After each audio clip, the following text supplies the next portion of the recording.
Anyway, here's the guy setting up for the sheep show.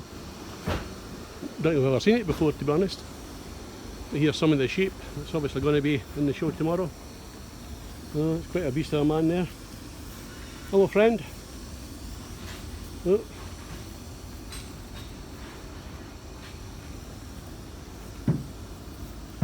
I'm not sure of if they do tricks or what they do, to be honest.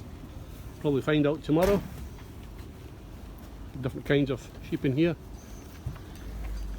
I believe you're a Suffolk friend, are you? A Suffolk? I would think so. There we are. No idea what that one is. No idea.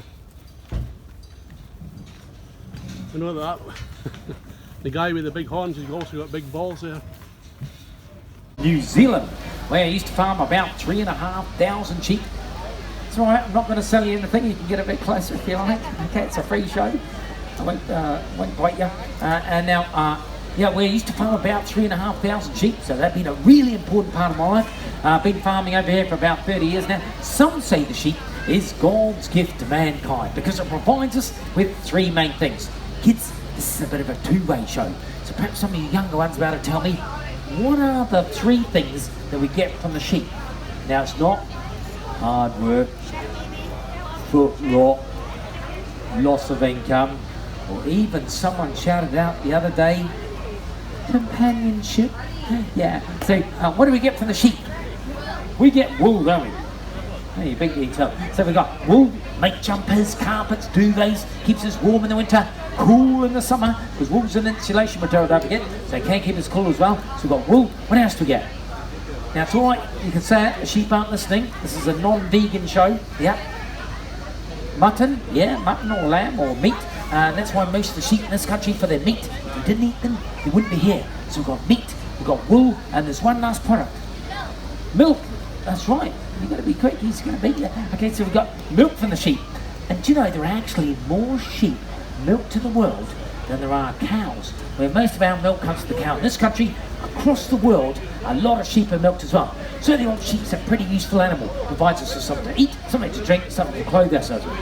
Today, you're going to meet 9 different breeds of sheep. These guys are quite different to most sheep you see running around the fields. These guys are semi-theatrical. They like a bit of a clap, a bit of a cheer when they come on. Each one is going to come on to its own little bit of a theme tune. It's going to read its name and it's going to stand on its own little podium.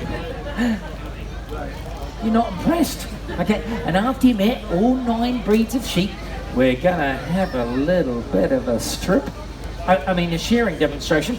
Then we're going to have our famous dancing sheep. Blimey, get over it. Right, now our first sheep comes from Norfolk. As does the sheep show, we come all the way from Norfolk for you.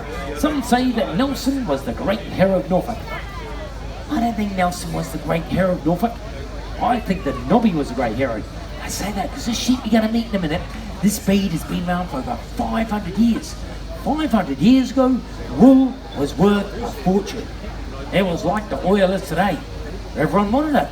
We had it in Britain. We exported across the seas, across to Belgium and Holland, place like that. The money came back, put it to the church.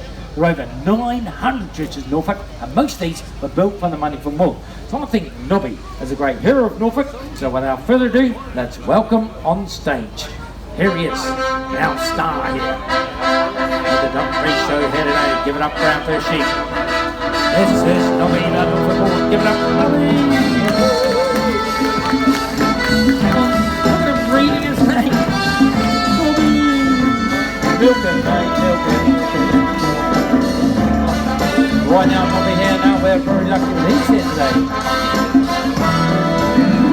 Because in fact, this sheep is a rare breed. Only about 800 or 900 of this type of sheep in the country, of about 34 million sheep that we have throughout the British Isles. Now, of course, Nobby being a handsome male, and there's no question about that. He's got a nice pair of horns, but so do the females. Also have horns in the Norfolk case. He's got black hair on his head, on his legs, wool type, not particularly good quality. and actually produces not bad quantity from our original Heath breed sheep from all those years ago. Our next sheep is a lovely little sheep. She doesn't stand very high. She's a solid little thing. She's got a foot in every corner, and she's from the South Downs. Guarantee you'll all love her. So wake up, Susie. Let's have a big clap for our little sheep. This is Susie, the South Downs. Come on, Susie. Hey. Come on, wake up. Come on, come on, come on. Come on, chop, chop. Oh, sorry. Shouldn't have said that. Right now, little Susie, unfortunately, I'm going to say this a little bit quietly because I don't want to upset Susie again, but her main role as a sheep breed is actually for her meat. And she produces one of the sweetest meats out of our 68 different breeds of sheep that we have from the British Isles. One thing I can say nice and loudly, Susie's very proud of, is that she also produces one of our finest wools. And this fine wool here on the fleece is ideal for making our fine hosiery and will invest pants, tights, things that are worn very close to the skin. 250 years ago thereabouts, we crossed these two breeds, or we mated these two breeds. So let's just set the scene. Imagine the moon was in the right place and the stars around. These two were feeling a bit frisky one night out of this beautiful relationship which we call crossbreeding. This next great sheep for. So let's have a look at this great love child. This is Sam the Suffolk. Give it up for Sam.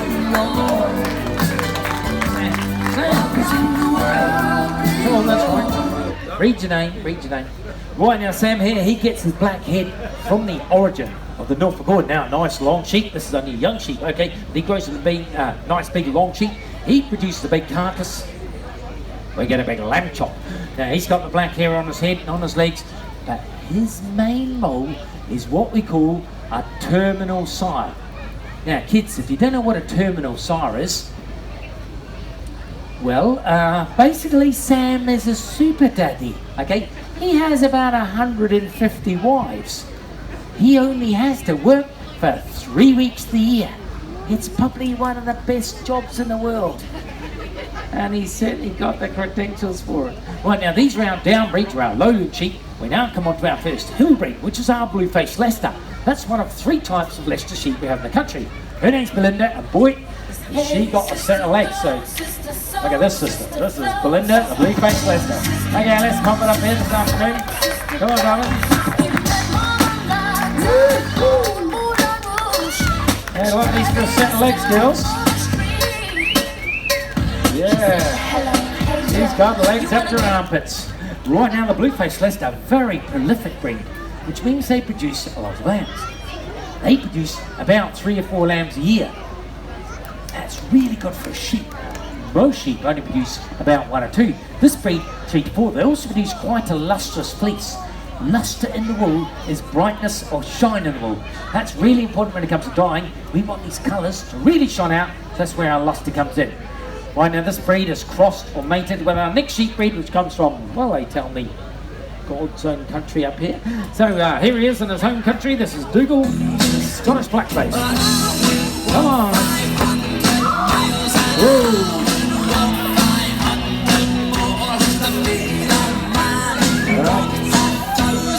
Now, of course, living up here in Scotland, it gets a lot colder up here in the wintertime than it does down in England. He doesn't mind living up here. He sits up in the Rockies, crags in the middle of winter, snow coming down, wind whistling past. No problem at all to this guy, and that's because he grows a very coarse wool fleece on his back. When I'm talking about coarse wool and fine wool, I'm actually talking about the fibres on the sheep's back. Sheep have thousands and thousands of wool fibres. This coarse wool, a very large diameter fibre, very thick fibre, ideal for making carpets, tweeds, things that are really hard wearing. Whereas our fine wool sheep here, like little Susie's got here, a very small diameter fibre, very thin fibre, making our fine hosiery. One really important thing we must forget about wool, very safe when it comes to fire. It doesn't ignite just like that. And that's why we use woolen fabrics in high-rise buildings and in aircraft today. Well, as I said, we cross the blackface with the blue-faced Leicester. We make these 2 breeds. That happens a lot in the country to produce our most common sheep breed in Britain today, which is our mule. So let's have a big clap for Mark the mule.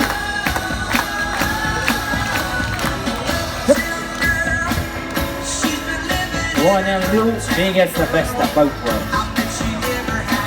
She gets the boldness, the hardiness from the black face here. She, ooh, you know, I know exactly where in Scotland he's from.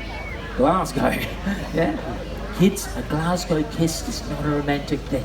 Now, also gets a very good breeding, the hyperlefixie from the blue-faced Leicester here. The cross, or the mating, produces this sheep, giving us about 1 or 2 lambs a year. But she milks these lambs. She feeds these lambs, she can milk really well. Very important, we want these lambs to go nice and fast, off the market, sell them, get some money for them. Well, it's a good round fleece type, about 3-4 kilograms weight, a good round sheep. That's why this sheep breed is the most common sheep breed in Britain today. Yeah, you're right? Good.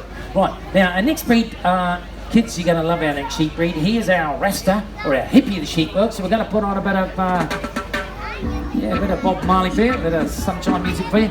This is Lenny, the Lincoln Longbull. Let's have a big clap for our Rastafarian sheep now. Come on, Lenny. Hey, brother. They love you out there.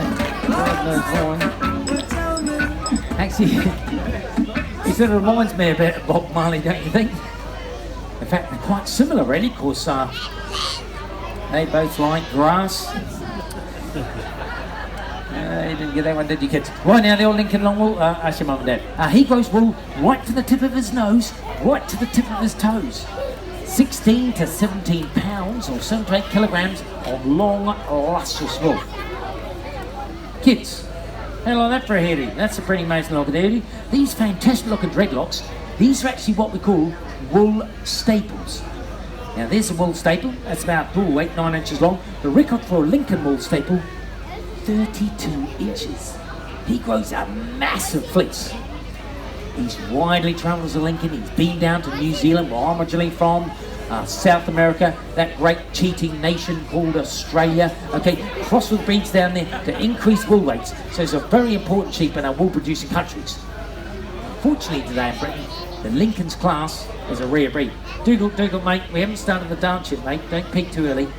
Okay, I know you're in your home country, but don't overdo it. Now, next breed, kids, this guy doesn't actually originate from Britain. He actually originates from a little island off the coast of Holland called Texel. When we say Texel, this guy is big. He's bad. He's the Mike Tyson of the sheep world. Let's have a look at him. This is Terry the Texel. Whoa, my God, look at him. He's not blessed with beauty. But boy, is he built like a brick sheep. And he's actually got something that none of these other sheep have got. That's got you thinking, hasn't it? He's actually got a double muscle on his back end here. We don't like double muscles on our back ends, but for sheep production, that is good. Yeah, all right, good. Okay, right. Do you like my job? Because I'm finding it pretty hard here today. Okay, now, this guy, he's got something that none of these other sheep have got. He's actually got a double muscle on his back end here. We don't like double muscles on our back ends, but for sheep production, good news, because this is the expensive part of the sheep, okay, from here on back. This is where the best cuts of meat are, and he's providing us with a little bit extra on there. They also produce nice bulky wool. Now remember, 75% of British wool goes to the carpet production, so what a nice bulky wool to give a nice spring in the carpet. He's got, I know, I'm going to mention it now. Keep your wool on. He's a very successful sheep in this country, and he's now seen widely throughout the world today. Isn't that right, mate? Yeah, good luck. Right, now, our next sheep breed, well, we don't see a lot of, really. We may see one on this hill and one on that hill, and he's a bit of a loner, really. So, if you want to help him on the stage, let's get the right tune. No, you're not going to play. Let's try this one. Here he is. This is Harry the Herdman. Oh, give him a little round of applause. Yeah. Right now, little Harry here.